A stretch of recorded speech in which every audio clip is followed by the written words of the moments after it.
Hello everyone, welcome to Custom Carving and Epoxy UK Resin Q&A Live, and we've got an exclusive today because we've got ERIN from Blossy Bee.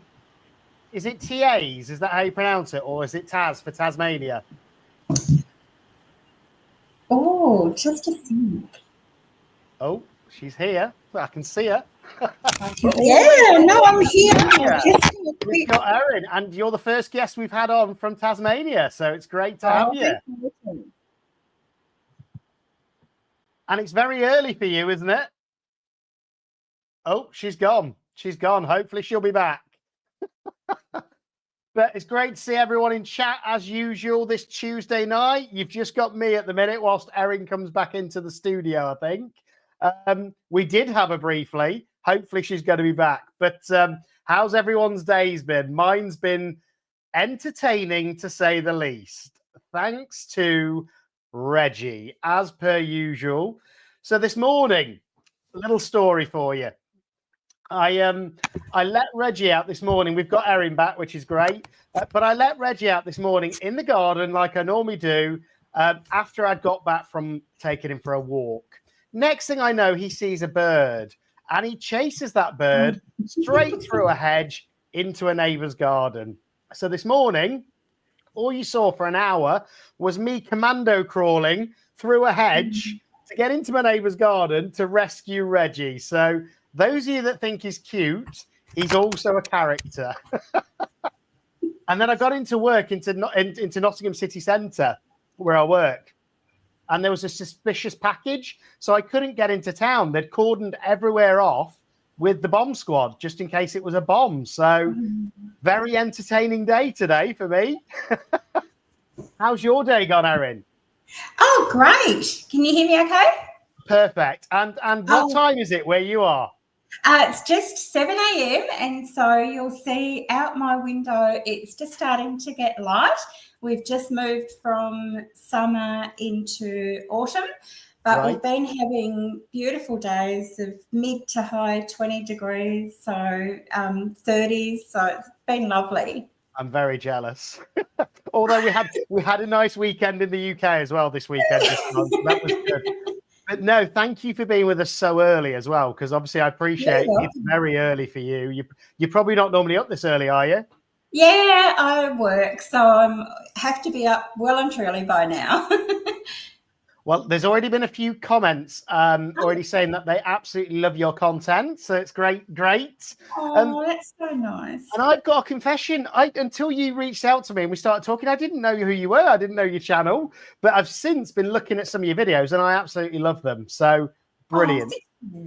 And it's great. I love your accent. You know, I love the Australian. What accent's that? You've got the accent. Aussie. I'm sure it's a Tasmanian accent, but yeah, I love the Aussie accent. I've got a lot of friends that were from Australia that I've worked with over the years, and I think there's nothing like it. And obviously, as Brits grew up on things like Neighbours and Home and Away, so exactly. I was talking to somebody at work today, and they don't exist anymore, do they? Home and Away and Neighbours. I think they tried to relaunch it and it just didn't work. I think it was a product of its era, and it's been and done, but it was. We got lots of famous pop stars from it. Lots of famous pop stars. Yeah, can you give Kylie back, please? By the way. Yeah. Well, strangely, she's doing a tour at the minute, I think, in the UK. I saw something say that she was coming to Nottingham in I think it was October. But yeah, it'll be really interesting. Great to see that she's still touring after all this time. She's amazing. I've seen her live in concert a couple of times, and she just is so hardworking. Definitely got energy from what I've seen. So yeah, I've not seen her live there. Lisa in chat's just asking, how's your hand? Yeah, it's really good. So both my hands had stage 4 osteoarthritis. So they're symmetrical. So I'll show you on this one. There's a little bone in here. I think it's called the trapezoid or something like that, and there's no cushioning left in there, so it's rubbing bone on bone in both hands. So they went in and did an incision down here, and I've got another one here, and apparently we've got a spare tendon. My gorgeous hand surgeon told, oh, we've got a spare tendon in there. I can pull it up and wrap it around. So I had the bone removed and then padded, and it's going really great. And I'm so thankful that everyone sort of stuck with me because, yeah, my videos got very weird for a while, very one-handed. Oh, do you know what? It's amazing that you were still doing them. You know, people wouldn't if they've got an injury or they can't do it. But do you know, it probably helps get you through it as well. That creativity as well. It helps focus on it. Yes, I totally agree. And honestly, I was off work for 5 weeks. I only just went back yesterday, and it's been pretty lonely because you can't drive. And you know, it was the first little few while I was. You know, they give you lots of drugs to pain. So no, all good. A bit like COVID though, where you're sort of homebound and interestingly, apparently it's 5 years today that they announced COVID. I saw that on the news earlier. Oh wow! Time Look, in flies, some ways doesn't it seems forever ago, and then in other ways it feels like yesterday.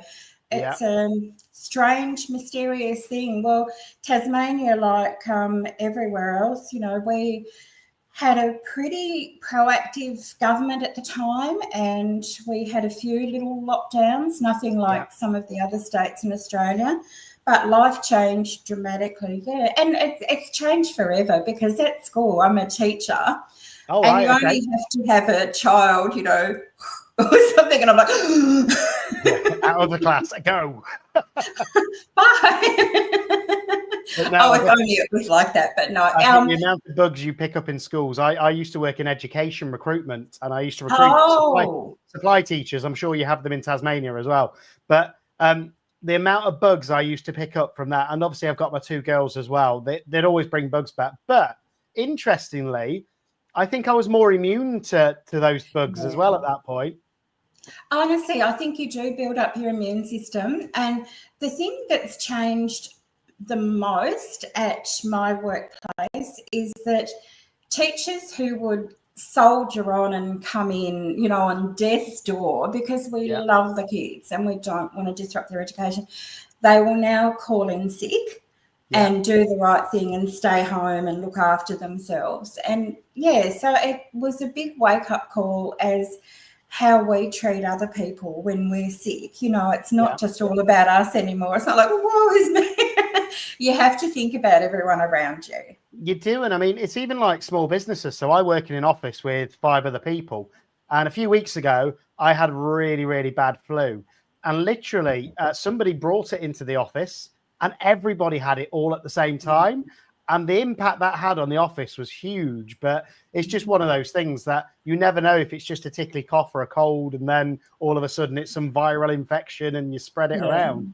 Exactly. I think you have to err on the side of caution. And another big thing that's changed in Tasmania since COVID is that we've got the capital city of Tasmania is Hobart, and our population's tiny. So we've got 500,000 people in the whole state, and half of them live in the Greater Hobart area.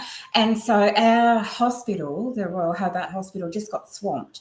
But since then, the government have opened up a couple of, they're called urgent care, which means you can go and see someone. It's free, like you. We're not like poor American cousins. I wouldn't say free. We have to pay for it with the taxes. But yeah, I get what you're saying. That's right. But, you know, it makes the load a lot more shared. And so that's taken a lot of the pressure off too. And I think now that more people have access to that free urgent care, they can actually go and be a bit more proactive. So it's good.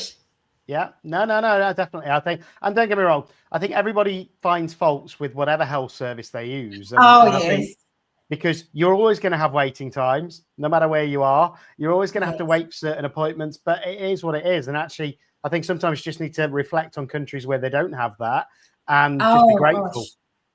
Yes, well, interesting or not interesting, but many years ago, I was living in London and working in London, and I had to access the NHS there, and we had reciprocal rights, you know, Australia, and it was amazing. I could not have faulted it, and it was very it was so comfortable living in England for me, and I understand for a lot of people from the UK coming out here too, because it's just the same. It's everything's so similar, you know. It feels comfortable. Often the weather's nicer where you are.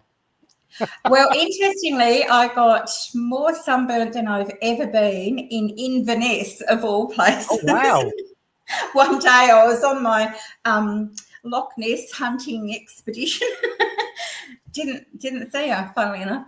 And so you know, you guys can have some cracker days, but also I remember days where I'd go to the movies at like 1 or 2 in the afternoon, and I'd come out and it'd be pitch black. Yeah. I'd be like, what has happened? I think part of that as well is because I had I used to live abroad, so I used to live in Hungary, and they have really cold winters and really hot summers. Yes. And I never used to wear sun cream or anything out there because from wow. the age of 5, I grew up out there, and I think my skin became almost a little bit immune to it. And I know it's a bit naughty, and you should always wear sun cream, so I'm not advocating not doing that. But I then came back to the UK when I was about 15, and we had a slightly warm day, which was like 25 degrees. And I got sunburnt. And I think that was because your skin changes based on the climate you're in. Yeah, it's amazing. But Andy, if you ever your come videos to... are always very informative as well. Oh, Lula. Hello, yours. Lisa loves the octopuses. Oh, yeah, they were good. If ever you do come to Tasmania, though, Andy, you will need sunscreen and probably like some sort of an enclosure over you. We have a big hole in the ozone layer, apparently. Oh, really? Yeah, it's... Ugh. Oh, hi, Wendy. Oh, beautiful voice. Ooh. Beautiful voice matches the beautiful face, Wendy's saying there. So I think you've got some... Jules is saying that Home and Away apparently is still running. That's news to me. Tim, yeah, I was just going to say, do you want to, because I've had a bit of research into your channel, but I don't know an awful lot about it. Looking at it, I know that you've been going for about 9 months, I think. Yes. You've got 91 videos at the minute. Yes, in total, including shorts, yes. Yeah, and you've got 698 subs, so very close to that 1,000, really. Oh, I was thinking you were going to say close to 700. That's my like, well, very close to 7. You're going to get over 700 tonight, I guarantee it. I'm sure there's people in the chat now that are going to go to your channel and subscribe. So you're going to get over 700. Now we need to get you over 1,000.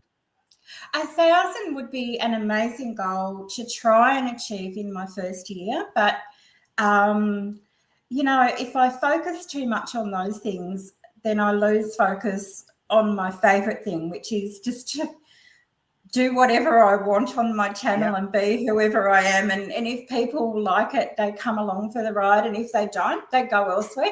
And that's, I think, the beauty. And that's the best way to be honest, because you can get too absorbed into the stats. And I'm a bit guilty of that, if I'm being honest. Over the last few months, I've put probably more effort than I've ever put into YouTube over the last 6 to 9 months, I'd say, trying to build the channel.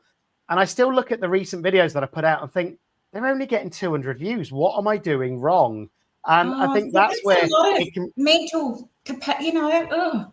And I think the best way to do it is just keep doing what you love. Keep doing what you're creating. And if people don't like it, they can watch somebody else. But if they do like it, they can always come back. Exactly. And I think too that obviously I watch so many other channels, you know, religiously. I love, you know, that's where I get my entertainment from. I really don't watch much live TV. It's YouTube, you know, that's me. And then so I listen to what other people say and I see what they do, and I have been tempted to be influenced by that. And then I think, look, you know, if one of my videos when I'm editing it is going forever, it's going forever. People have a fast forward button. Yeah.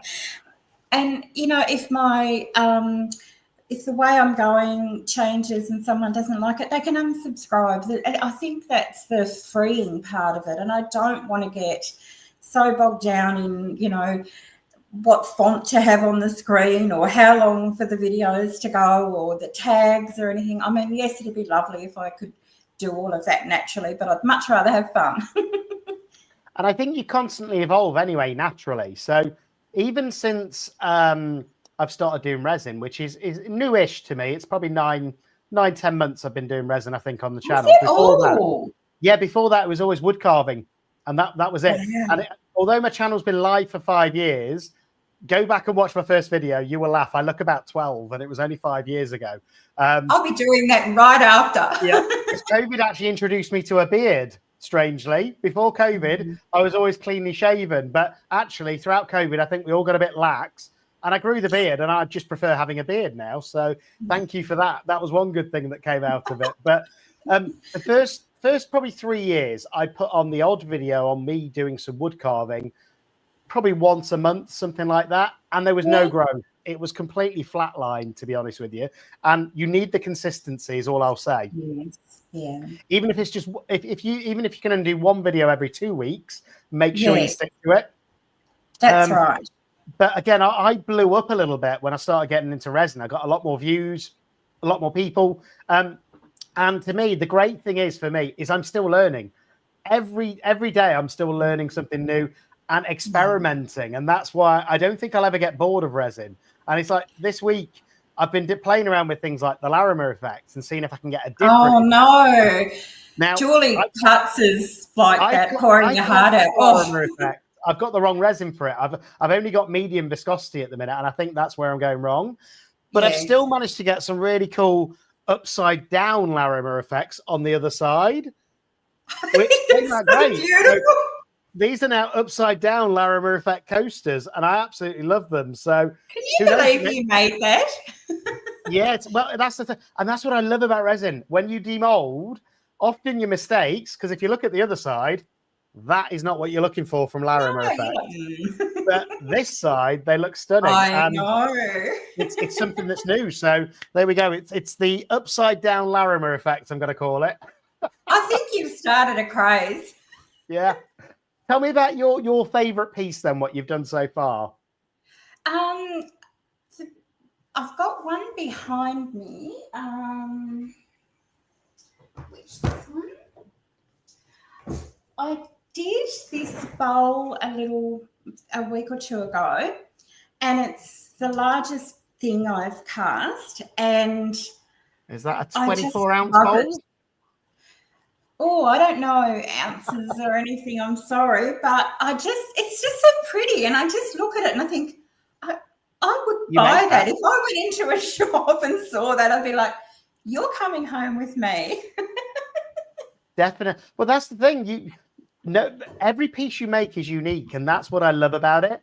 And most of like my blooms and things like that I do, I probably can't replicate them. Sometimes you can get a similar effect. But every piece is different, and it's amazing. We've got some questions coming through. So what's your favourite art form? Painting rocks, working with Hoon or resin? Yeah, hello, lovely. Look, I started out decorating rocks, and that came about because being a primary school teacher, one of my duties would be out near the sand pit with the littlies, and they were always digging, like, just tunnels everywhere in the sand pit. And if they found anything, could be a dead bug or something, they were so excited. So I started coming home and painting gems, like anything, just little sparkly bits and funny bits. And then I'd go out and hide them in the sand pit. And then when I'd be on duty at recess or lunchtime, just to see the joy on their faces was exciting. Yeah. And then one of the kids said to me one day, this is like Tas Rocks. And I'm like, oh, what's Tas Rocks? So Tas Rocks, I don't know, am I all back the front on here? Yeah. Yes, it's all back the front. But Tas Rocks, and I think they're all around the world, it's a Facebook group that you have in your small community. And the idea is that someone finds a rock and they can either keep them for a while or they re-hide them. And so you put a picture on Facebook of your rocks that you've designed, and then you go and hide them. And then if people find them, they post a photo. So I started doing that. So I've got, I do really sort of simple design. Like, these sort of things. And then I got into image transfers. I'm not sure whether these are going to come. Oh, my upside down. A puppy dog. And, you know, I started doing like Tasmanian wildlife and echidna and things. And then I joined an amazing Facebook group called the Rock Foiling Lady and Friends, I think it is. Okay. I think her name's Wendy, and I'm so upset if I've got this wrong. But she was amazing. And so she would finish a lot of her rocks off to a really high standard using resin. And so then I started experimenting with resin. And then I've got... So then I started casting my own rocks because it's illegal to take rocks. So I would go, yeah, you can't just go and get rocks off a beach. It's breaking the law. So I didn't know that. Yeah, well, maybe in the UK it's not, but definitely here you can't. I always take a carrier bag. If I go to the beach, it's like 2.5 hours away. I take a carrier bag and take all the shells, you know. Yeah, well, in Tasmania or in all of Australia, you can't take shells or rocks or anything without a permit. Wow. But then I started casting my own rocks from moulds from the Happy Dotting Company in Australia, who do beautiful moulds, and using a gypsum mix. And then I this is one I would start doing all these little that's all just me hand doing that, but with strong guides from a tutorial. And then I got into sort of, you know, decoupage type of things, and then with the resin, and then it moved to making earrings. And so then this is like but wait, here's one I prepared earlier. It's a bit like Blue Peter we used to have in the UK. Yeah, so then I started making, you know, earrings, and I have literally thousands of pairs that I made. And so even I started off with UV resin, but to me, UV resin's the devil. I do not like it. It smells and it's, oh. So then I started working with epoxy resin, and then I started working with acrylic resin. So to answer your question, gorgeous, I love it all. And every project is different. Do you know, with UV resin, I'm the same as you. And don't get me wrong, I've done some UV resin projects, but I prefer epoxy. And yes, you've got to wait longer, but I've had a lot less problems with epoxy than I have with UV. So it's just one of those things. And I think my biggest problem is I've always gone for the cheap lamps as well. So maybe that's why I've had more issues. Yes. I think if you look at someone incredible like Daniel Cooper, who's just the king of, you know, UV resin, really. Yeah. But he makes very small, focused items. And I think if that's what you're doing, then UV resin's perfect. Yeah. And do you know what? It keeps the costs down as well, because if you're doing little cabochons like that, they don't take up a lot of resin. When you're doing the bigger projects, you realize how much resin costs. Absolutely. Well, you know, you start buying resin in, you know, 500 mils or litres, and so I'm up to like 8 litres. Yeah, I buy the 2-gallon jugs now. That's it. It's got to be 2 gallons or I don't buy it. And that only tends to last me 3 or 4 weeks.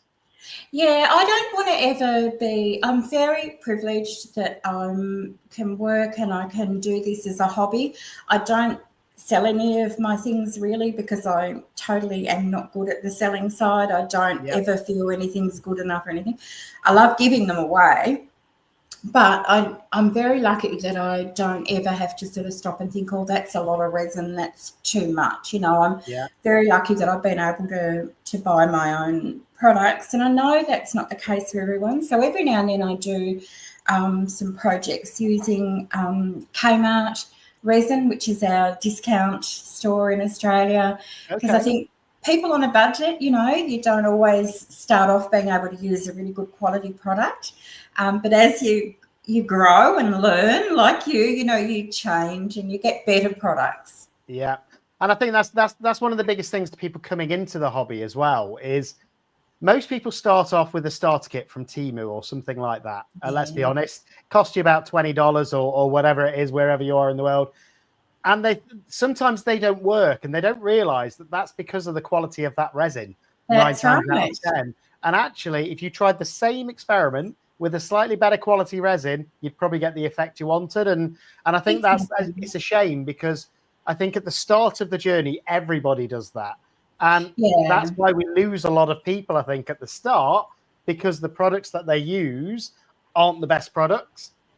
Yeah, look, that sort of attrition rate with resin as a craft doesn't necessarily worry me, because I think that those who stick in there are much more likely to have the correct PPE and be safe and, you know, just do all the right things.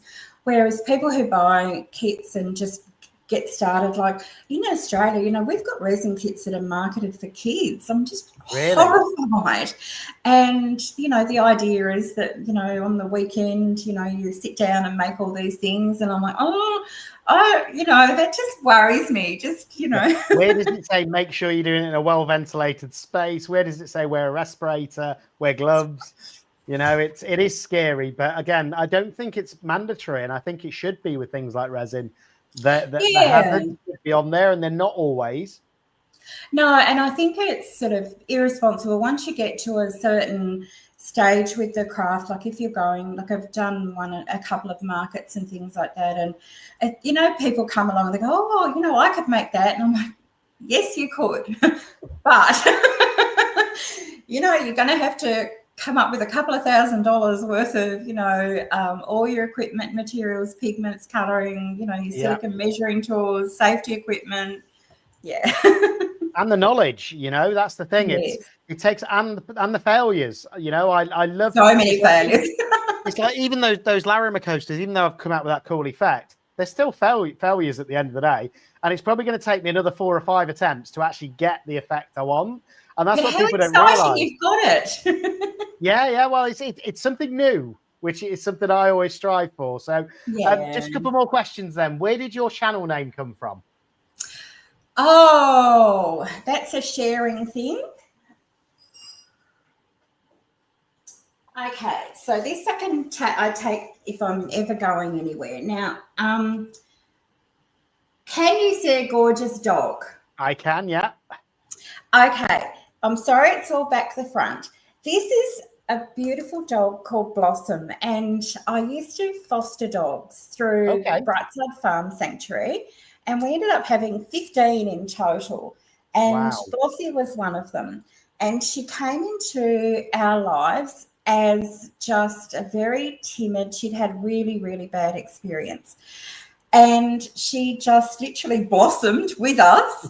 And she was a dog who was totally loyal and obedient, but she was also like the police dog with any other dogs we had here. She didn't like any, you know, stuff going on, any, you know, roughhousing or anything. And she kept everyone in order, kept everything calm. And if you went for a walk, you could have her off the lead and she'd be just to your heel. And she was utterly magnificent. And she used to do this thing where she'd stand up on her hind legs and do that. And we just adored her. And so because her name was Blossom, I called her Blossie. And she became, then I was making bandanas, that's right. And so then I had this logo designed of her wearing a little bandana. So I was sewing all these pet bandanas madly ages before I got into resin. And I thought Blossie and Blossie B. So my last name starts with B. So thank you, Wendy, for that question, by the way.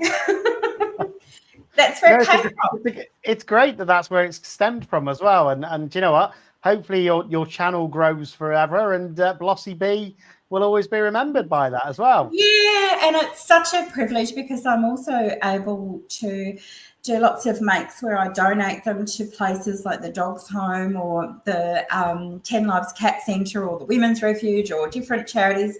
And I think having my roots back with my foster dogs, you know, that I don't know. I just love that sort of stuff. I think I've been a crazy cat lady in the past, and I've definitely got the makings of being a crazy dog lady. So the maximum I've lived with was 4 dogs at once, not 14 like you, but even that was a challenge because I had quite a big fat beagle he was at the time, a Springer Spaniel. Chunky. Yeah.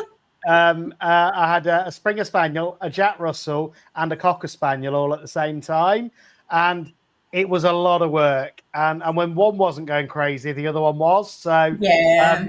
I'm happy with just the one for now. I think Reggie is more than enough for me. He keeps me occupied and It busy. sounds like at the last 24 hours, Reggie's probably actually almost surplus. The one's almost too many.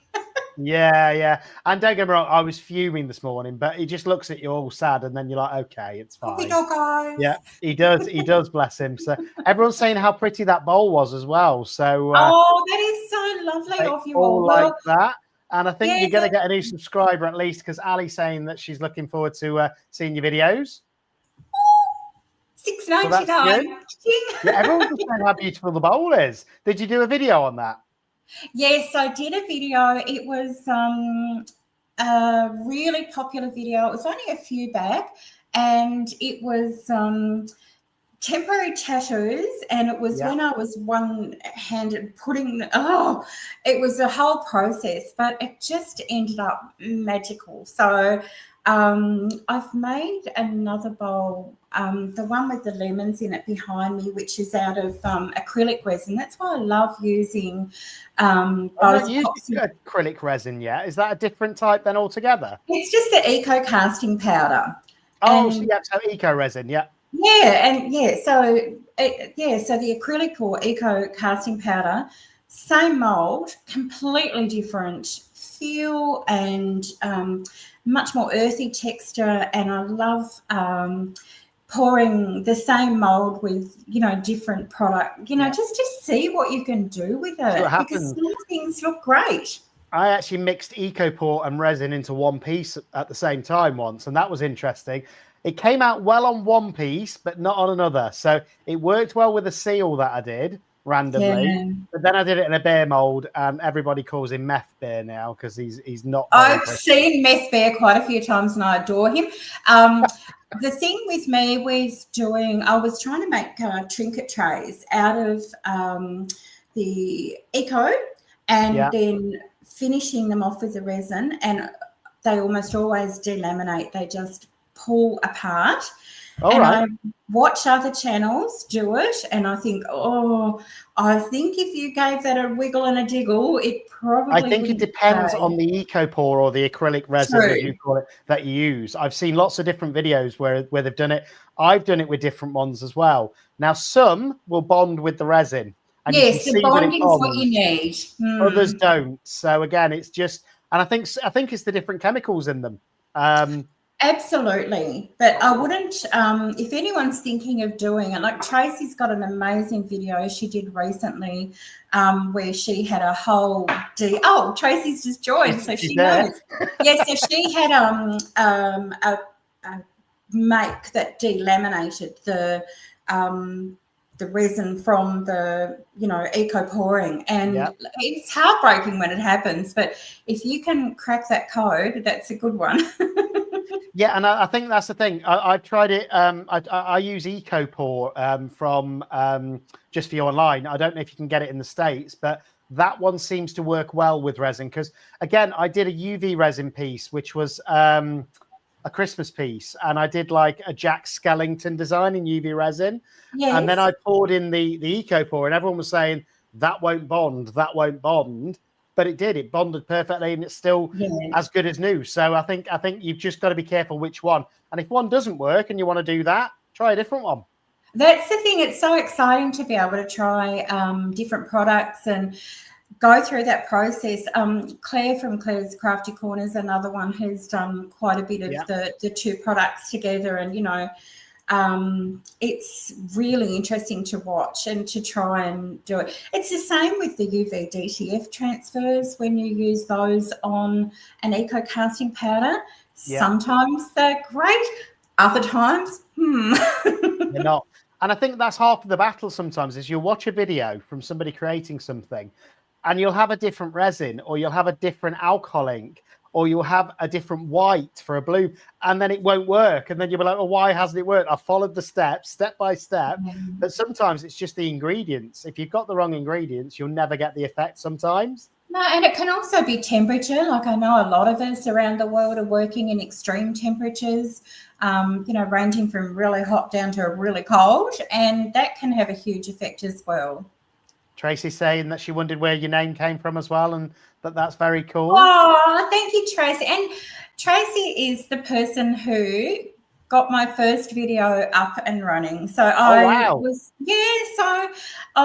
like many watching and thinking, oh, I'd love to do that, but and then we had a collaboration coming up, and it was a fantasy sort of one, and I was like, oh, I think I could do that. And then I reached out to Tracy, and she was just nothing but encouraging and supportive, and sort of held my hand along the way, and we got it up, and that was the start of Bossy Bee Tas YouTube channel. No, Tracy's brilliant. She's been a big help to me as well.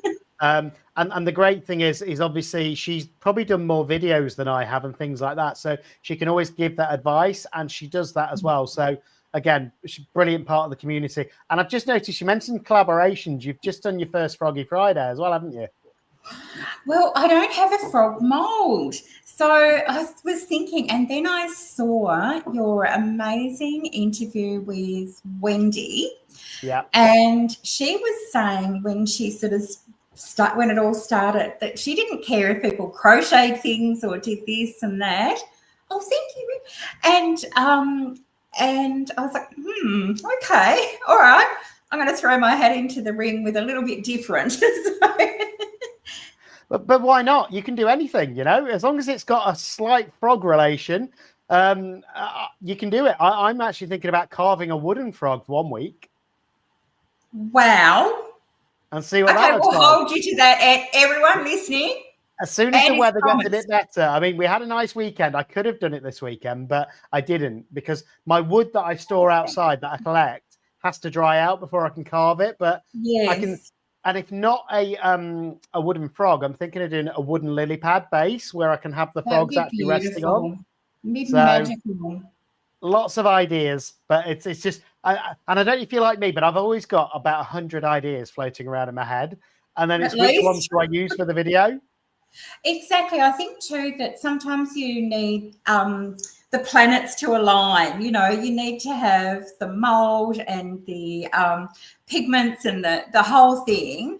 And sometimes I almost don't even know what I'm going to do when I'm sitting down, and I just start and I'm like, oh, I could do this or that. And other times it could be something I've been wanting to do for a long time. Are you like that? Does it sort of... Well, sometimes I change my mind halfway through the video. I don't know if you've seen on some, but I'm like, no, this is what we're going to do. And then halfway through, actually, I've changed my mind. This is what we're doing now.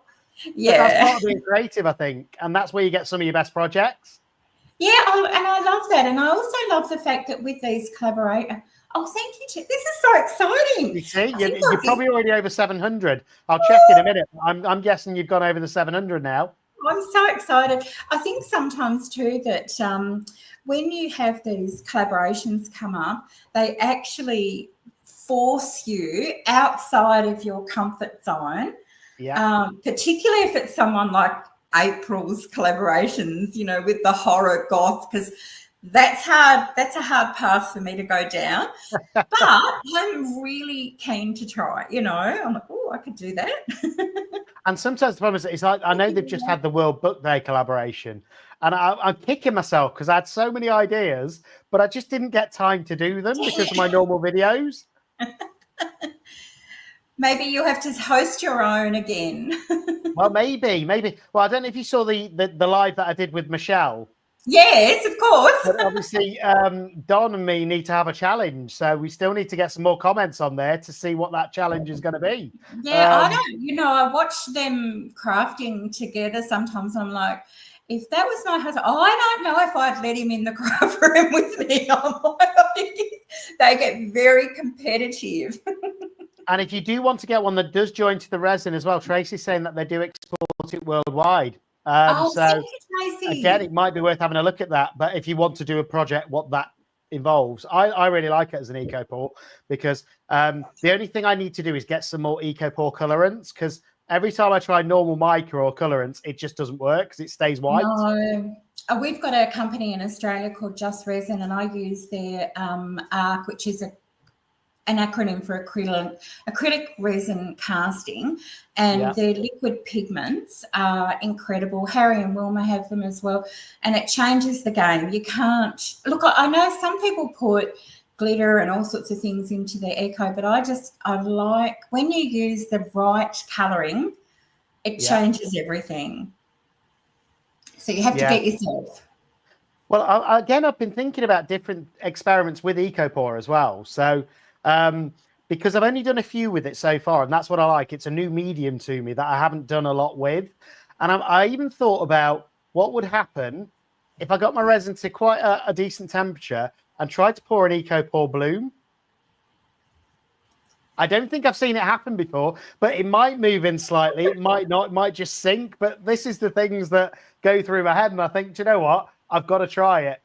I can't wait to see you try it. That is not something I would try because, but look, I think acrylic resin's just really coming into, all the different eco resins are coming into their own at the moment. They just feel so beautiful to work with.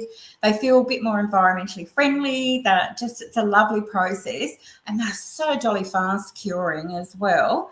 Oh, thank you. You're on 702 now. I told you it's going to go up. On the way. But look, I will watch the heck out of that one, Andy. But that's part of the fun. And you know what? Even if it goes wrong, I can tick it off my list then. I know I've tried it. Done. So, imagine Daniel Cooper's brain. I'm not as creative as he is, don't get me wrong. But I think sometimes that's where we get inspiration from as well, is watching people like Daniel with some of his crazy ideas and thinking, actually, how can we modify that and still make it our own? And I think Steve McDonald's another person that you've got over there that's, always willing to go down that crazy train path. Claire, Tracy, Wendy at Tonefish, we're so lucky in this community that we've got some of you that are just so brave and that are out there tinkering around. But that's the exciting thing, though, when you don't know what's going to happen. And that's what I love. You think about, and it's like I did the coasters with vinegar. And it's like, who would think to put vinegar in? And again, it came out with a pretty cool effect. Would I do it again? Maybe not, because it wasn't that cool an effect. But at least now I can tick that off my list. Again, you've got to be careful, though, and make sure you're wearing your PPE. If you're introducing anything weird, and it's like bleach. I wondered what would happen if you put that in resin. Again, it's probably dangerous, so don't try that at home. But my mind goes like that, and I think I've got to try that as well at some point. But I love that. I just saw Laura's. Oh, don't talk to me about polyurethane. And I've got a video up on polyurethane, and it was user error and an out of date product. But in my pour, if you go back and watch the video, it starts foaming and heating beyond anything, and it's fizzing, it's making this noise, and I'm just like, so I know, Laura, But no, that's something I've not worked with yet, the polyurethane resins. I've seen how quick they cure. Pounding. Yeah. And I have had my first flash cure now, so that was interesting. And I would imagine it's a bit like that with polyurethane. You've got to mix it really quickly, pour it in, and get everything done. How big was your flash cure? Was it a big pot or? Luckily not. It was a small pot. So literally, and I was doing a bloom, and it was the first time I'd worked with a fast cure resin. And I just mixed it, left it in the cup as normal, got it up to temperature, carried on doing it, and then poured it out in separate cups for my bloom. And I put the white pigment in, and the whole thing just cured as soon as that white pigment hit. And I was like, that's a flash cure.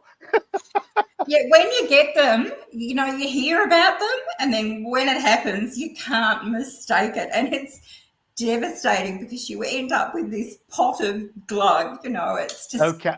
Tracy's saying that bleach can cause an actual explosion. Yes. Maybe I won't be doing the bleach one anytime soon, or do it outdoors 10 feet away.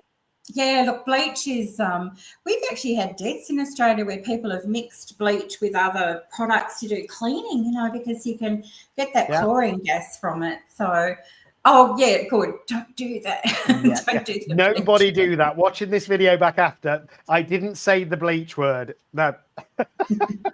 No. But again, there's so many different things, and it's like with my woodwork that I do, I've probably got 20 different types of oils that I use to finish the wood. Oh, And I I bet love each one of that. those would have a different impact if you put it in resin. So again, there's all sorts of experiments, and I think Yeah, look, and I think you just have to learn, and it's so.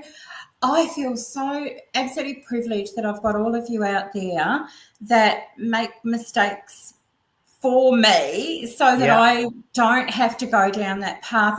And I really do. I take note of it. I've got a big notebook where I write things down, and I might put something like, oh, Kel said this, or Tracy, you know, and then I know that if I'm going to try and duplicate what they've done, but improve on it, which, let's face it, that's what we're all trying to do all the time, isn't it? You know, trying to improve get your work. better. That I think, okay, well, I've learned from that. And so I'm so grateful when you have generous people. Like, I think some people forget that YouTube crafters are creating content like that's probably bigger than Netflix. You know, it's free and it's just there for you on demand. You can binge your heart out for months on end. And we're so lucky. And the great thing is with the resin community as well is it's growing. So there's so many new creators starting a channel, which is exciting because to me that means new ideas are going to come into ideas, absolutely, and new perspectives. Then we can all learn. Yeah, and for me too, it's a huge privilege to be able to share a little bit about your life and where you're from and everything. And so I love when you've got YouTubers who share those little tidbits. Like, you know, I feel like George, you know, Claire's dog, you know, I know George, you know, and, you know, you get to know, you know, I know Tracy with the museum. I think of that often if I say a car museum. And I think it's so lovely that people let you into their lives and, you know, you get to sort of see what they're doing and everything and what they're up to. And I know Julie Cutts from Pouring Your Heart Out, who was one of my first inspirations, you know, she'll often take the camera outside where she's got the magpies and the kookaburras and the little dogs everywhere. And I'm like, oh, I love it. I think that's the dream, to get Julie Cutts' house with the dogs, breeding the dogs at the same time, being as successful as she is on YouTube as well. That's it. All the dreams are ticked off there. And her mold making business, like she is a savvy businesswoman. And, you know, she started, she does her nails. I never do my nails, obviously. And she uses this special stuff, and she started doing, you know, videos on that too. She doesn't do anything half-heartedly. We've had a big tropical cyclone, though, come through part to the top of Australia, or around Brisbane and Queensland where she is. So I'm really sending lots of love out to any of you in Australia who are in that area. I didn't even know about that. Yeah, it's caused massive flooding and evacuations, and it's going to be a tough road back for people. So Julie, if you're, I don't think she would, oh no, let's be positive. Julie, if you're watching, I hope you're safe and well, and all the other crafty YouTubers. Comments on Julie's videos saying we need to get you on the live as well. So again, if anybody speaks to her directly, get a message to her. It'd be great to have her on as well. But it was so funny when I first discovered her. Have you heard of a comedy in Australia called Kath and Kim? No, I've not heard of that one. Oh, they are just quintessential Australians, and I use Kath and Kim, you know, like they drink Cabernet instead of Chardonnay, and everything's, I don't know, just hilarious. And her voice was so much like one of those characters that I loved. Really? And so sometimes I picture that as her when I'm listening to her. So I would love to see her interviewed very much. Yeah. Well, I'd just love to hear about her journey, you know, that's the thing. And that's what I love about these lives. And again, getting yourself on from Tasmania. I mean, we've never had a guest from Tasmania, and just learning a bit about where your channel names come from and things like that. I feel like I now know you as part of the community, which is why I love doing these. And that's why it's great. Thank you for doing it, Andy. It's no, it's great. I've got nothing better to do in my Tuesday evenings. Okay. It really is great to get to know everyone, though, and I think that's the thing. You almost become like an extended family. And again, yeah. the fact that somehow this live that started in the UK has somehow reached you somehow in Tasmania, and Yeah. you come on, it's amazing. It shows how you can grow, and I think it's really exciting for me. I love that. And I also find, I don't know how it is for you or for others watching, my crafting can be a bit of a lonely experience because there's only so many things I can show people who walk into the kitchen and go, oh, I made this. Like, oh, that's no, you know. So it's really nice to actually be able to make things that others, you know, actually like. Yeah. Oh, lots of love there for Kath and Kim and for Julie. Yay. Yeah, no, well, Julie, I'll be honest, I've learned a lot about blooms, obviously, from Julie. She is the She's queen of like the blooms. bloom queen. Well, Sandra, is it Gerhardt? Gerhardt? She's an amazing resin artist. She's sort of the bloom queen. The thing I love about Julie, though, is Julie actually invests in her own craft. She will pay to do these courses to learn like the Larimar effect and these different things. And then she shares it with us. It's wonderful. No, it's brilliant. And again, the thing is, she still has the respect for those people doing the courses, that sometimes she'll leave one part out, so that because those people have to earn a living, and at the end of the day, they can't do that, which I think is valuable. She promotes people, so she'll showcase what she's learned and share that with us. But you're exactly right. She respects the original content creators and refers people back to it. And I think that's wonderful that people And that's the thing. Every time I've seen her try a new technique, she always refers to where she got the idea from, which is the way I think it should be. If possible, if you know where the idea came from, you know, I've done videos where I've tagged, you know, Claire made me do it and things like that, because she did. But that's the other great thing. There's always going to be new ideas coming into resin, and I think that's the great thing. As we keep growing, there's going to be so many different techniques. In 10 years' time, you probably won't even recognize the space the way it is now. I don't know. What do you think's going to happen with YouTube and crafty creators? What's your take? I think it's going to keep growing. I think there's going to be more channels, which I think is a good thing. But I think overall, people, like you say, you don't watch live TV anymore. You watch YouTube. And it's the same with me now. I very rarely will sit down and watch a film or something rather than live TV. I would rather watch something like YouTube and learn either a new hobby, a new skill, a new technique. And you know what? I think that's really healthy. As again, I'm not old, but I'm getting older. I think it keeps your brain going, doesn't it? As you learn new things as well. And that's one of the things that sort of keeps drawing me into resin, is there's always a new technique to learn, or there's a new artist to watch that you've not watched before. And that's what keeps it exciting for me. I totally agree. Look, I'm absolutely obsessed, like many of you are, with, you know, true crime, and I go down these rabbit holes of things and I watch things. But the trouble is, if I watch a true crime documentary on Netflix, I've got no one to talk to about it at the time. Whereas if I'm watching someone's YouTube channel or it's a live, I can interact with that person. And, you know, I'll be honest, when I started this, people like Tracy and Claire and, you know, Daniel, they're like gods almost, you know, if you know what I mean. You're like, oh, these are the big names. And the fact that, you know, then you're able to talk to them and you realise, well, they're just fabulously creative, sharing, lovely people, but that you can actually be part of it. Because for some reason, when I shout at my TV, like at Netflix, or ask questions, why did they, you know, no one answers. But when I do it on YouTube, get an answer. No, and I think that, again, that's one of the things which I think is why it's going to keep growing. It's that interactivity and that community, I suppose, and that community feel. And I don't think you get that with anything else. No, I don't think so. I think it's so special. I guess in a way, one of my dreams would be to have a local business that have stocked some of my products, or a charity or something. That would be, I would love to walk in somewhere and see my things.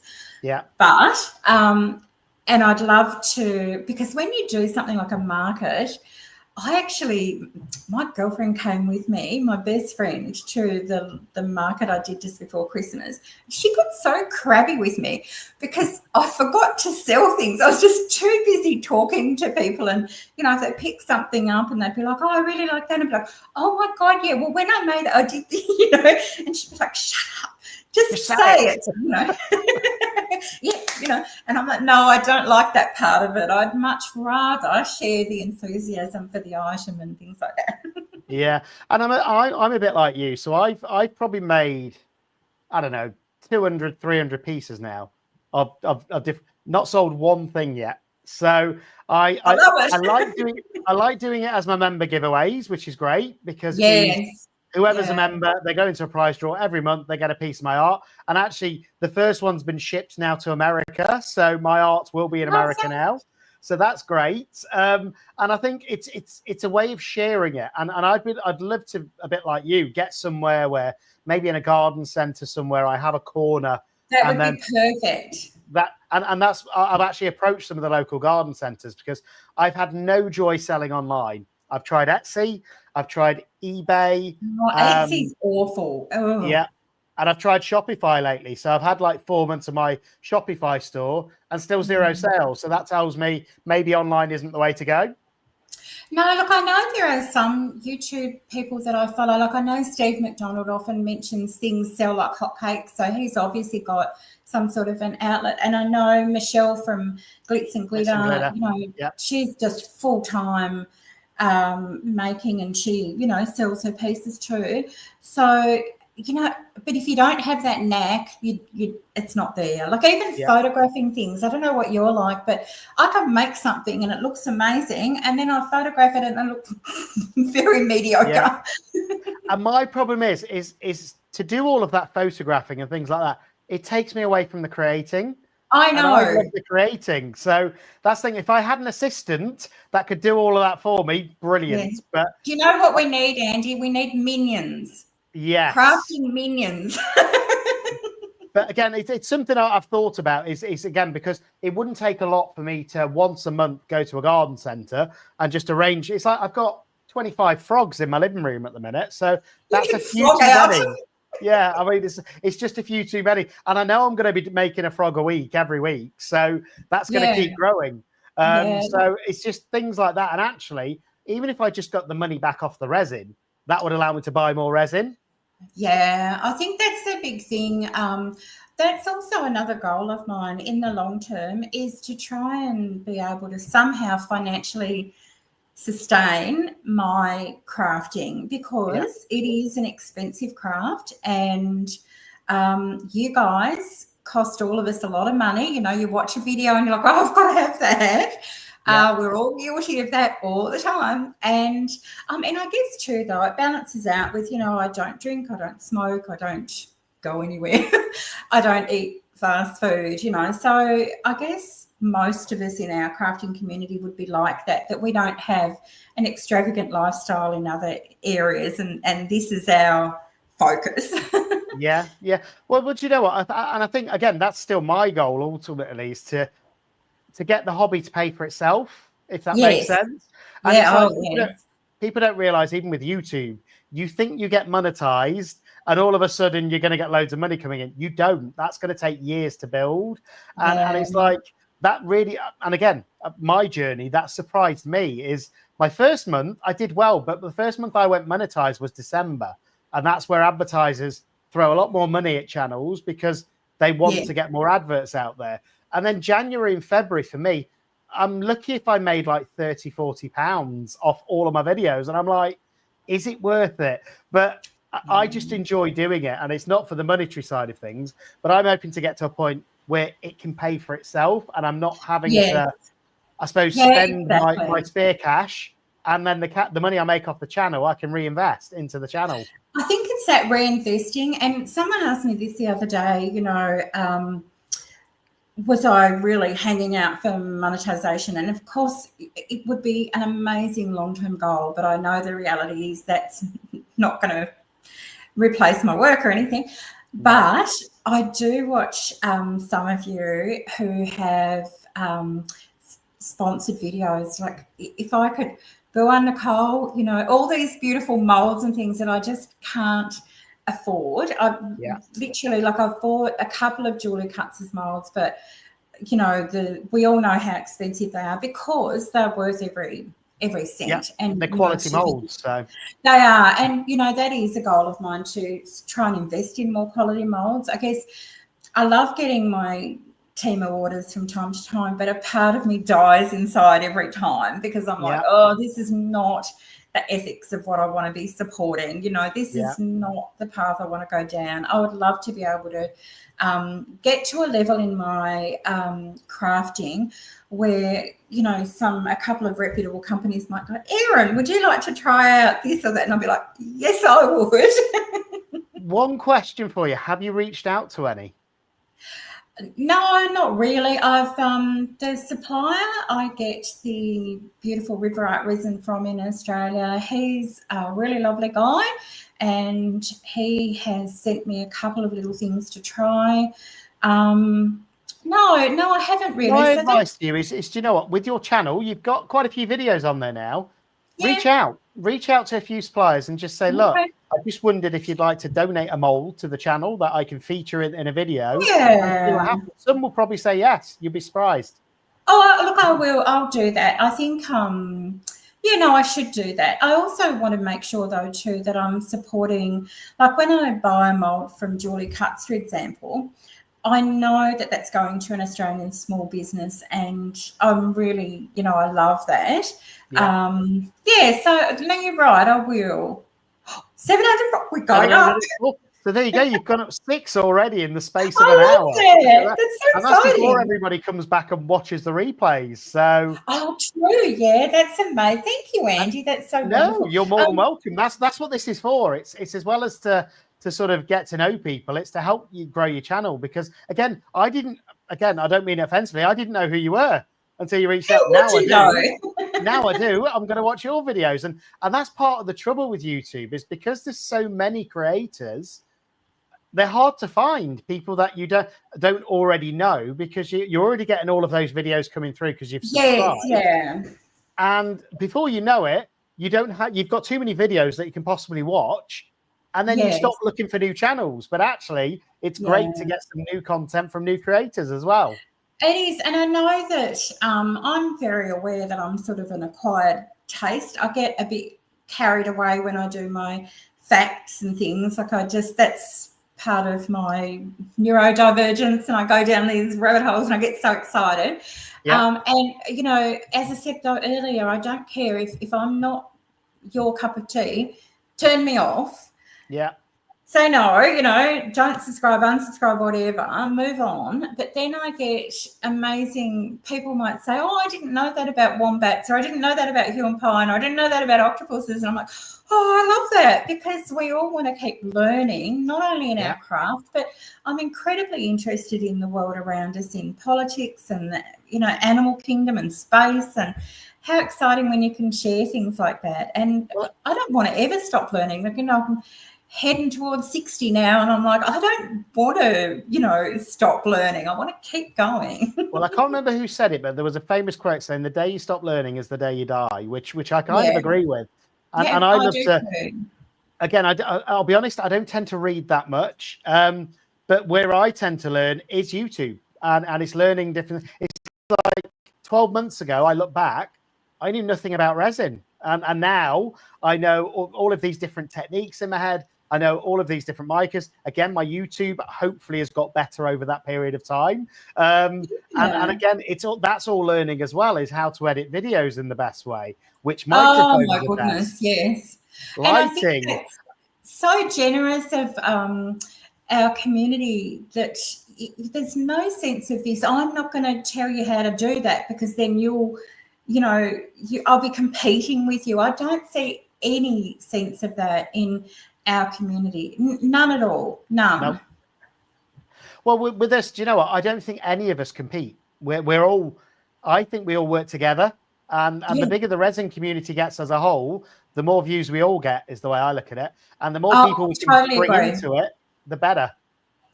I totally agree. And, I'm a big name dropper when it comes to, giving thanks to things like that. And I just, I don't care if I, in a video, name drop half a dozen other artists and reference their videos, because if people then go on to watch them too, I love that. I want them to see what gets me excited and what inspires me. I think it's brilliant. Look, you've got I've got an assistant, so that's it, Lisa.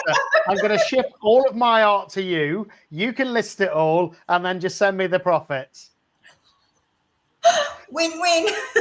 I think that would be great. But no, I think, do you know what? It's been the best thing about tonight for me is actually meeting somebody from literally the other side of the world. Yeah, I should be looking up at you.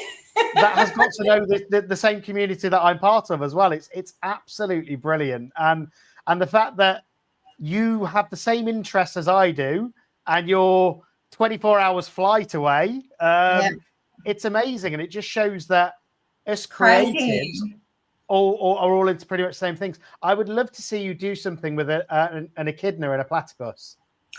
Oh, I've done platypus, and where is my platypus? Is there a platypus mold? Because I think that would do quite well. No, I haven't. I've done. I've got a laser engraver.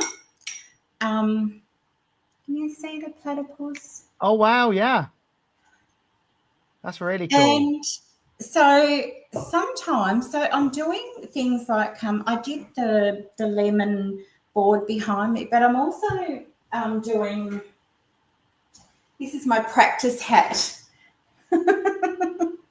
Oh wow, that's cool.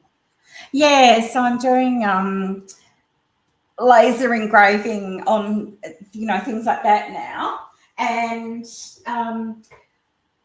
I really want to get into my I just need a what are they called? Not a mentor, someone who pays you to do your craft, like the artists in the past. That's what I need.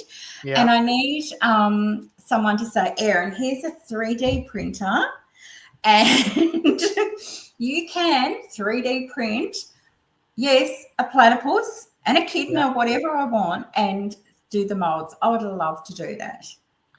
Tracy's actually saying Boo and Nicole is actually Australian as well. So it might be worth you giving them a try. Thank you, Tracy. Yes, I think their products look so beautiful. Oh, their molds look amazing. Again, I've not ordered any of those yet, but I've seen some of their flower candle holder molds, and they look stunning. I know. I think they're beautiful, and they always look. I love the ones, Andy, that come with the casings around them, because I'm not sure if, like me, I make something like this, but because it's a circular mold, I've had some that are a little bit, they get pushed in or they're not good quality. Yeah. And I think when you get Louise Singleton is another amazing. I've seen a few of hers actually as well. Videos. I want to give a shout out to. She's just incredible. And so I love when you buy molds that have that frame around them, because that's the sign of a quality mold, that I think with using eco-pores and acrylic resins as well, it's easier to get the bubbles out, because you can really give them a shake with that sort of carcass going around it, which is great. Susie's just saying, have you thought about customizing your own mold from an ornament that you own? Oh, Susie, that's a great question. I'm really highly conscious about copyright and who owns things, and I've got some things around the house that I adore, and I would love to do that. But I think it's a bit of a grey area for me. I don't know how to find out who owns that. Okay. I have made a few little molds, but they've been only for things for myself. I love making silicone molds. Well, that's the two things that I've been led to believe about copyright. One, if you're not selling it, it doesn't matter. If you're creating it for yourself, it doesn't matter. And two, if you make it different enough from the original, there is no copyright, is my understanding. Interesting. Well, look, I should look into it more, Susie. It's a really good question. I guess my goal would be to make my own original work, whether it's with clay or things like. Thank you. And Yeah, or 3D printing or something like that. I'm actually not. Oh, thanks, Nikki Darling and Kirk. I'm actually not a creative person. Don't get upset at me when I say that, because we're in a creative space. I'm much more of a process person. So some people I watch can, mold and look, you can carve and you've got that picture in your head. I'm not that person, but I can see something and adapt it and change it and decorate it and, oh, thank you. That's so nice. And yeah, but the dream would be, Susie, to actually create my own work rather than just copying someone else's work. But it is tempting, especially when you see a beautiful little trinket dish. You're like, oh, I could copy that, Yeah. But again, change one thing in it, and then you've made it your own. Yeah, I will investigate that, Andy. That is really interesting. I think that opens up a lot of possibilities. And well, again, I've been thinking about some of my wood carvings that I do, and do I make a mold out of those? Because again, yes, once you varnished it, it's quite glossy and shiny. I think I could probably make a mold out of them and recreate them. So, and actually, the amount of time that goes into a carving is a lot more than pouring it into a mold would take. Exactly. There's a really interesting little side. I shouldn't call them side because it's huge. I don't know if you've ever gone down this, but there's a whole creative community with resin that are like the Dungeons and Dragons and model making community. Yeah. And that is mind-blowing because they are coming up with original things all the time. A lot of 3D printing and then creating the molds, the dice. And then dioramas and things like that. Wow, that is a whole thing to go down. And I know Tracy, I think when she started mini scenes, the mini scenes referred to the fact that she did the little, creative things, and she used to do a plant things and everything. Yeah, it's so interesting. So every now and then I like to dive outside of our traditional resin crafting community and just have a look at what other places are doing with that. Well, I've been saying for a while, I used to be into, I don't know if you get it in Australia, but Warhammer. When I was about 14, 15, I used to spend weeks painting those little figures. Yeah. And I actually think now I do the resin work, actually, I could create some amazing dioramas, painting those little and the full scenes, and then have them encased in resin, which I think would look amazing. Again, it would take a lot of time, but again, that's a whole different, I suppose, audience to what we normally do in resin. That's true. I think some of the work that I do, like if I'm doing, like the when I'm, hand doing these, hand drawing them and colouring them, they can take me a couple of hours, but it's a couple of hours of complete relaxation and focusing and just giving myself over to that colouring. And and I love that. I think we all need that sometimes. Well, it's like this piece, which I don't know if you saw it in the Discord. Yes, I did. The video is going to be coming out towards the end of the month, but what you don't realise is that was about 2.5 hours of painting those micas into each individual. Yeah, not surprised piece. at all. So, but again, it was very relaxing. It was just 2.5 hours, me concentrating with a paintbrush, with some mica powders on each piece of the mold to get that different colour technique. And I think it's worth it. The only thing is, Andy, you must not, if you're tempted to do this, mix up your resin first and then think, oh, now I'll colour the mold. No. It takes time. I've learned that lesson before. And don't get me wrong, if you did it with deep pour, it wouldn't matter. So, because I've done some other projects where I knew that it would take a lot of time. So the brain colour chart there, with that, I used deep pour because I knew I had to mix each individual mica into each individual brain. Yes. And it didn't matter with deep pour because it takes 2 days to cure. I think I've started using deep pour almost exclusively now because I've got the time and I've got the space. I've set up a couple of different portable workstations that I can move around. It just degasses beautifully. There's no stress when you're doing it. And for me, that waiting the day or two, I don't care anymore. I'm not like snap, snap, snap. Yeah. And the interesting thing is with deep pour, if you've got intricate molds like this, you're not going to get those tiny little air bubbles often in the mold. Which, I know. one, you often get those, no matter how much you try and get rid of them, you will still get the odd little bubble. But with the deep pour, you don't. So actually, the intricate molds work really well. I think if anyone's watching that is starting to use epoxy resin and they're working with one that it's, you know, a regular one or a fairly fast curing one, and you're getting the micro bubbles and you're like, switch over to a deep pour, even if it's not a deep pour, because you just do get that extra work time and the degassing, and then you get a lot of that stress taken away from you. Oh, see what Tracy's just saying there. Yeah, the deep cast. It is way more versatile. It's like deep pour. Where is he? Where's that Reggie? Let me just grab something. So this was a matte mold originally. It was a candle mold. This one where I put like 36 different mica powders in. Just 36, Andy. Just 36, yeah, in the set. But you see now how shiny that is? That was actually deep pour. I just give it a quick coating of deep pour, and it's given it a lovely shiny gloss. So again, you can use it for things like top coating.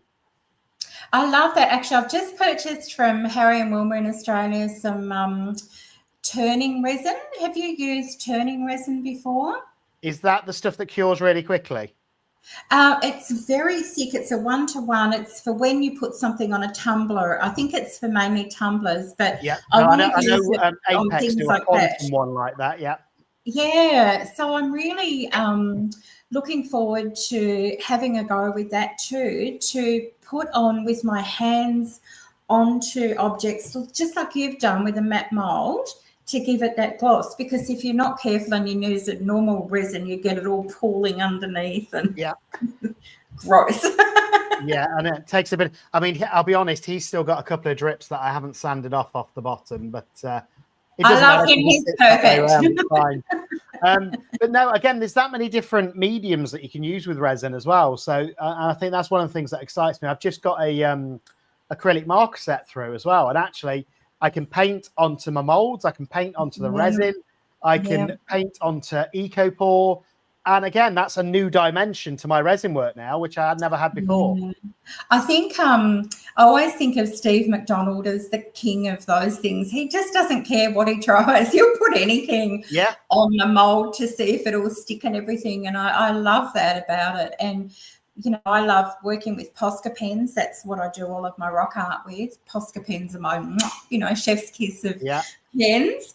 And I love my Sharpies and all different markers. And I think it's beautiful to be able to try these different things. You know, I love getting, you know, I love working with the UV DTF stickers, and I love working with temporary tattoos and the rub-on transfers.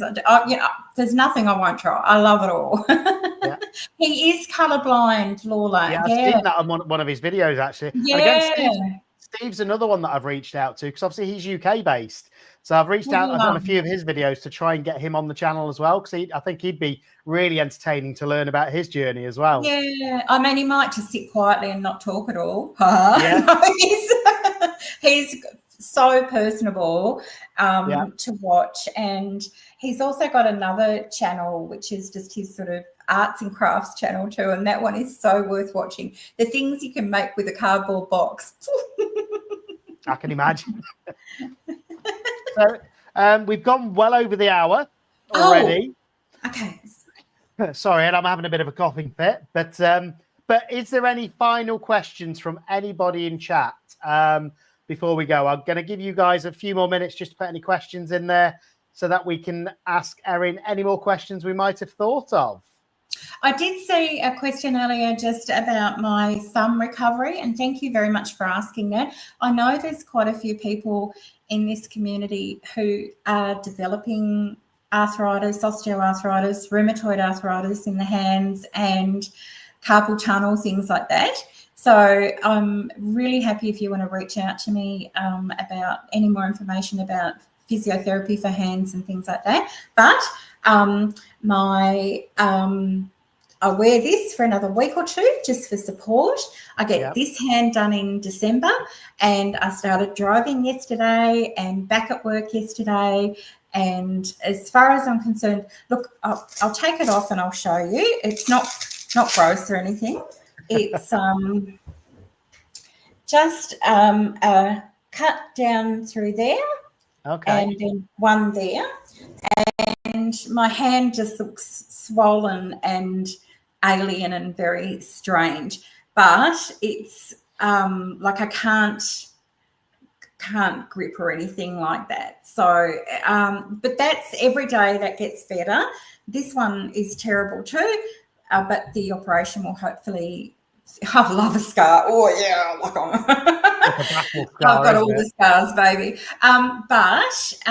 Yeah, as I said, I know there's lots of us that work with our hands and fingers that can develop those problems, and I'm unlucky that I've got it in both hands. But if I could help anyone, feel free to reach out to me, because you can get surgery and physiotherapy and things like that. So I'm very lucky that I live somewhere where, I can access that and get it done.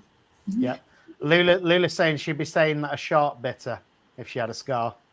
Oh, the shark bit me. I went swimming and a great white just grabbed me. I fought it off, but look, I've got the scar to prove it. Yeah, and actually it wasn't that great. It was more like, about this. Look, if anyone does ever have any questions afterwards, of course, they can always hop on to, this, and, you can forward them to me. But I love the fact that we can ask these questions, and, I don't really have anything in my life that's off limits. I haven't been asked anything that's off limits yet. Well, I said after last week's show, I've said I've got to stop sharing. People know too much about me now. Look, I think in a way, once you start on a YouTube channel, your privacy does go out the window, but it doesn't kind of go out the window. My neighbours don't know, nobody, when I go, they, you can think, oh yeah, my face is on YouTube and my hands are on YouTube and all this, but most of the world couldn't care less. They don't know. It's very rare that you'll probably bump into somebody that goes, I've watched your YouTube videos. I recognise your hands. Yeah. So when I do eventually come to Australia and Tasmania, and I'll be walking around one day, and you'll be like, I know that guy. Andy, you will not be doing that. You will be texting me saying I'm at the airport, and I'll be picking you up and giving you a guided tour of our beautiful city and Tasmania, because that would be amazing. I'd a love to do that. very pretty place. Yeah, I would love to. Australia and Tasmania and all around there. It's part of the world that I want to go to, but I just haven't got round to it, because obviously it's a 24-hour flight each way, isn't it? So huge flight. I know when I went to live in the UK and work for a while, I bought a round the world ticket. I was only in my early 20s and I set off with a backpack. I was just telling someone the other day, mobile phones weren't a thing. I remember sitting, going to something on the south bank of the Thames and standing there looking over at all the, everything else, thinking there is not one person on the planet who knows where I am right now. Mum, Dad, nobody knows. But now with mobile phones and everything, of course, everybody knows. But just in the creek near where I live, we've got platypus. Almost, we can go down and see them of an afternoon, evening. We've got a wombat trundling through. There's echidnas. So I'd love to show all that off to you. And, we're very lucky in Tasmania. We've had a horrific history. I have to acknowledge the fact that it was a colonised state and country, but we've got an amazing First Nations community as well, beautiful Aboriginal perspective on things, and you would be so welcome, and I think you would find yourself very much at home because we were settled by English colonisation. A lot of the trees and things are familiar. I mean, we're getting more and more into our natives and things like that, but I think it would feel like home. Yeah. But with that extra exciting, this is new. So come on down. Definitely. I've always been into animals, and obviously echidnas, platypuses and things like that. It's the only place in the world you can actually see them. And I think it'd be amazing to see those up close and real. And koalas. I've never seen a real koala bear yet. Oh, look, I know everyone loves koalas, but reserve judgment until you hold one because they are scratchy and growly. Really? But no, they're beautiful. They're one of those creatures that you think, how are you still not extinct? But anyway, but Tasmania, because we were part of, Gondwana, the big continent, and then we've split away. And the animals in Tasmania, like Madagascar, I guess, have developed and changed. And so we get these amazing, unique species. And there's also ones that you might want to, we've got some highly venomous snakes and spiders and all those sort of things too. And obviously the Tasmanian devil, I presume, is that still a thing? Tasmanian devils? Yeah. Oh my goodness, yes. Well, we've got a real crisis situation because they had a facial tumour, like a cancer, run through the devil community. Oh, wow. But thanks to some amazing conservation efforts, so they pulled out some healthy ones and they've made them into, like a little safe population, and then they're reintroducing them. And if you live anywhere near bush and trees, you can hear them overnight. They are terrible. They're like, because they fight with each other and everything, and they're amazing. And 30 years ago, I used to live at Cradle Mountain Lodge, and I'll never ever forget, I was walking to work one morning. I used to wear these sort of witchy lace-up high-heeled boots through the snow and everything. And I went over and there was a baby devil. And I remember he came out and he was like, on my boot. And he was like, are you my food? And he ended up hanging around for quite a while, which was really beautiful. And we had a nest of copperhead snakes under our front step, and we had wombats everywhere.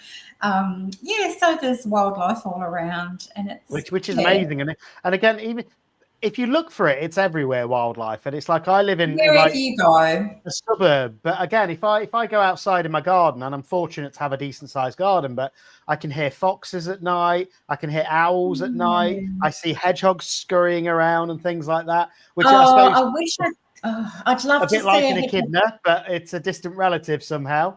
Yeah, I know. When I was in London, I went one day to I think it's called Green Park, which was one of the Queen's Parks or something.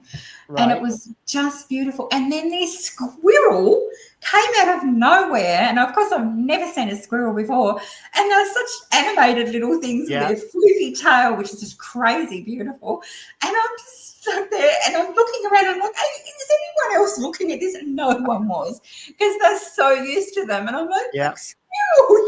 I get them all the time in the garden. And to be fair, there's a lot of gardeners in the UK that don't like them because they like dig up the lawns and hide the nuts and things like that. And also in the UK, we've mainly got the grey squirrel now, which was actually the invader because it used to be the red squirrel. A reddy coloured ginger. Oh, wow. One that I saw. And they're much harder to see, actually.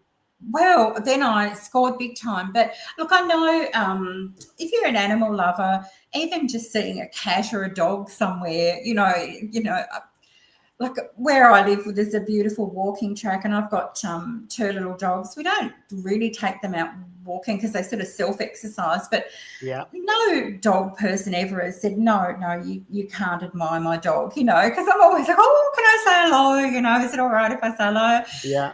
Very rarely, I've never had anyone go, no, please don't admire my dog, So animal people are good people. Yeah, I think the theme in chat, though, is the spiders would scare them.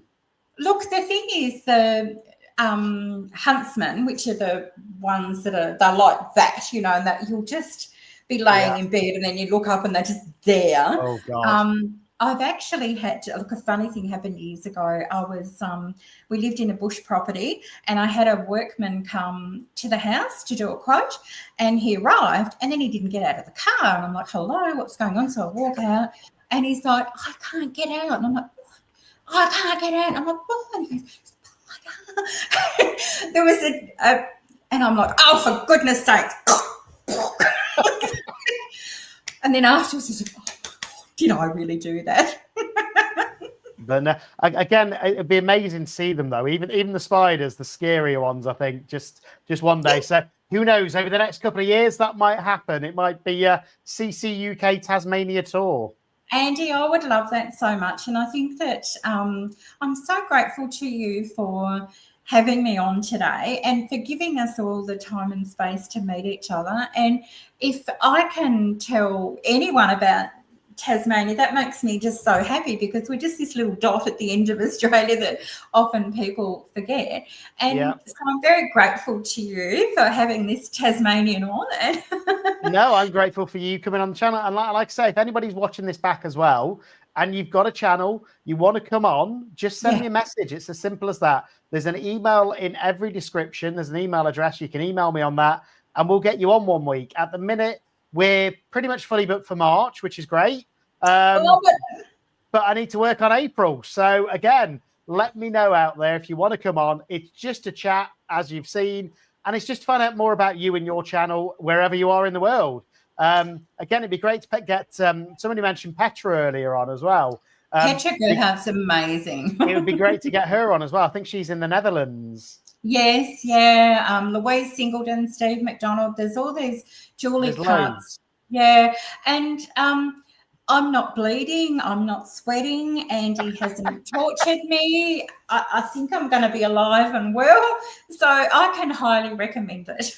No, and again, just as we're closing it out, if you haven't already, then make sure you subscribe to ERIN, which is at BlossyBTaz or TAS. And again, if you're not subscribed to me, subscribe to me as well, and watch some of the videos. And as always, give these a thumbs up, put something in comments. It helps the overall algorithm and it helps us all grow. But I think looking at the chat, everyone's loved tonight as well. Thank you. I've loved seeing everyone's comments. And in fact, I've got to go back through. I'll watch the video again right now and see if I've missed anything. And thank you for getting me over 700 subscribers, Andy. No, you're welcome. Let's get you to 1,000. I don't think it's going to be long. I think people will go and watch this back, and I think, where are we now? So we're on the 11th of March. I think by the end of April, you're going to get to 1,000. Oh, that would be amazing. If I could have my first year anniversary and be at 1,000. So if you're interested in watching a nearly 60-year-old woman from Tasmania with one arm craft, I'm your girl. But you know what? Again, lots of people have said that your videos they love because they're very factual as well, and you tell all the details, which is great, because I think we've all got our own style, and sometimes we've got more than one style, which is a little bit crazy. But I know some of my videos I'm quite instructional, and then others I try and be a bit more creative, and I think that's part of the fun as well. It's creating sort of different styles of you. Oh, yeah. And I think too, some of the ones I look back and I love the most. Like I did a Timo unboxing ages ago where I'd ordered scissors for school and they were meant to look like that, and they arrived and they were that big. We've all done that. Could not stop laughing. I snorted very unladylike. I just lost it altogether. But, you know, you keep that all in because it's real and it's authentic, and it's like I often laugh when I have a failure. I don't know if you've watched any of my videos, but yes, I have, and I love it. I just start laughing at myself, and that's part of the fun for me. Is if I've had a complete failure, it's just laughing at myself, and then I try and get it right on the next video. But again, it's being human. Yeah, and look, and any of you out there who are thinking of starting a channel, don't be afraid to share things if they don't work. That's how we all learn, and it's so generous of you to share that with us. And nobody is going to be sitting there going, I'm not watching any more of yours. You didn't get it right. No. I think the more vulnerable people are and the more honest they are, the more I'm likely to watch them. And so, I'm very excited to be able to going off to watch some of your videos in a bit, so that's good. See, I love that. I'm so exciting. Oh, thank you. They show we're human absolutely, and we are. And sometimes you'll have a failure, but you like the effect, so you actually come up with a new technique. I think that's the thing. And, you know, I have actually stumbled on a couple of channels, which I certainly won't be mentioning their names, and they're so heavily edited and so perfect that I'm just like, I back away. I'm like, Yeah. No, that's not the me. Doing that. It's like I'll let you in on a secret if I can find him. Oh, we love a secret, don't we? Oh, there he is. So and this is going to be edited, so it's still going out there for Froggy Friday. But I thought it's the first time of the year that I cut my lawn because we had a nice weekend. So I managed to cut the lawn. Yeah. But first I picked some lovely flowers, some little like daisies and things like that. And I thought I'm going to throw them in this frog and make a springtime frog. Yes, putting on my glasses for this. You can just see the grass there. Yes, gotcha. So I filled it with grass clippings as well. But then I used deep pour. And I used mica. So turn it around. And it's just a plain green frog. Oh, no. So all the flowers are still in there, but they're just covered in mica. It's a lovely green, though. I love the green. I think he needs to be shown from underneath more. Yeah. Yeah, like a leaping frog. Yeah, there's the grass. So it was the title was going to be, is the grass greener on the other side? Yes, it is. And I suppose it is, but that's because of the mica. That wasn't the effect I wanted. But the grass is greener on the other side. In fact, it's only on the other side. I love that. I look forward to that one. It still reminds me of spring, though, because all I need to do is turn them around and I can see the grass. I love that. And I think the fact that you're going to share that with us and we're all going to have a giggle and there's no... But again, it's just proof of how things can go wrong. And that's...